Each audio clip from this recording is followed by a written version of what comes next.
Hey, New Covenant family. This is Pastor David. Just want to give you an update on things happening here at the church and some things that are on our heart as Christmas approaches and also as we look into the beginning of a brand new year. So, one of the things we're really just digging in and praying about and seeking God is growth. We feel like that next year is going to be a season of growth, and to prepare for that and just to plow the ground, to dig the ditches and prepare the way.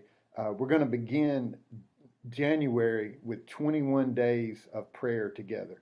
I think that, well, actually, I know that nothing significant can be accomplished without the help of the Lord. And so I just want to invite every one of you in to join us for these 21 days of prayer. So here's the information on that as we look forward to next year and what God's going to do.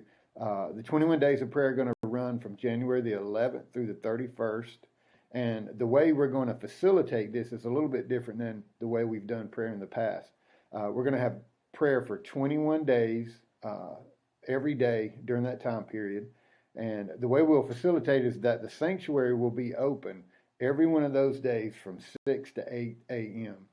And what that does is that gives you an opportunity to come by the church anytime between those hours and just come in, pray with us. You can come and just stay for a few minutes, or you can come and stay the whole time.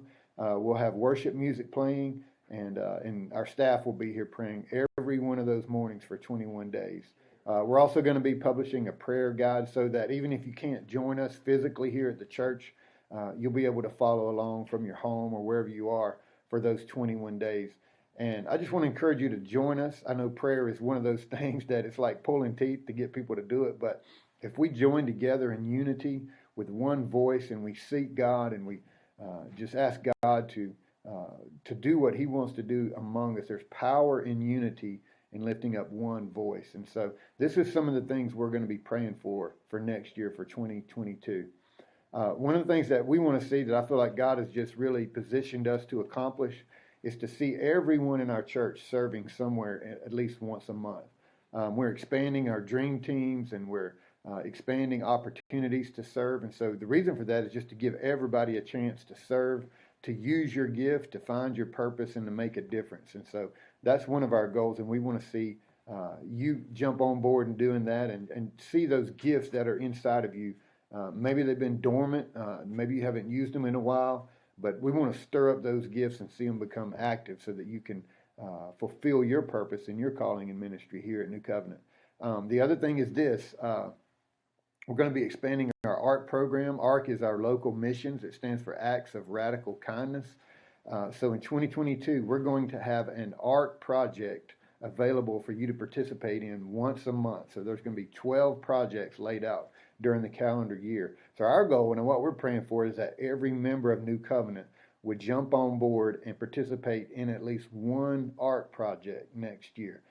That's the way that we make a difference among our neighbors. We serve our community in different ways. And so you'll see the calendar of art projects rolled out. There'll be 12 of them once a month, and that'll be an opportunity for you to jump on board. And that's what we want to pray for. We want to pray for we got to do what we're responsible to do, but prayer covers that and saturates that with the supernatural, and that invites God to extend and expand our efforts in a supernatural way to change our neighborhoods. Another thing we're praying for is growth. The more people that come, the more powerful our services are, the more people we bring into the kingdom. So we're praying to grow to 250 people in our worship services on Sunday.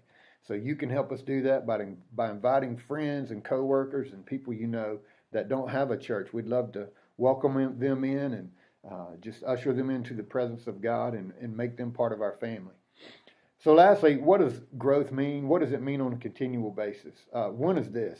If we continue to grow, and if you've been here lately, you know that seating's not a problem yet, but with a few more people, it's going to become a problem. So we're looking at possibly adding another service as we continue to grow. But one of the most important things about growth is this: as you join us every Sunday, as everyone comes together on Sunday, on the Sabbath, and we enter into worship, there is just a powerful, irreplaceable dynamic that happens when God's people come together, when everybody comes together, when we lift up our voice and when we worship, there's just a supernatural experience that happens in this place every Sunday. Lives are changed. People are set free. There's healings that take place even in worship. And so as we continue to grow, we see that dynamic just expand and become even more powerful. So it's important that you come on Sunday, that you enter into worship with us, lift your voice, and just worship God, because in his presence, we know the scripture says there is fullness of joy at his right hand. There are pleasures forevermore. And so we want you to join us. We want to see more people come and experience Jesus, experience life, experience abundant life. And so help us do that by joining in with 21 days of prayer beginning in January. We're going to pray, seek God, and we know that he is faithful as we do that. God bless you. Have a great week. Have a very Merry Christmas. Don't forget our Christmas service is coming up, and I look forward to seeing you soon.